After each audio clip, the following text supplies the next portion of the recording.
Hili ndio kosa la wakulima wengi hulitambua baada ya kupata hasara. Ni kosa lenyewe ni kutotambua soko.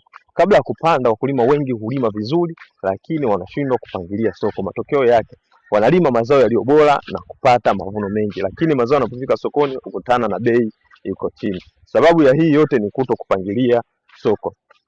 Kwa hiyo mkulima, kabla haujaanza kulima, ni vizuri zaidi kujiuliza maswali haya matatu. Kwanza, utamuuzia nani zao lako? Swali la pili, nani atakuwa mnunuzi wako na atanunua kwa bei gani?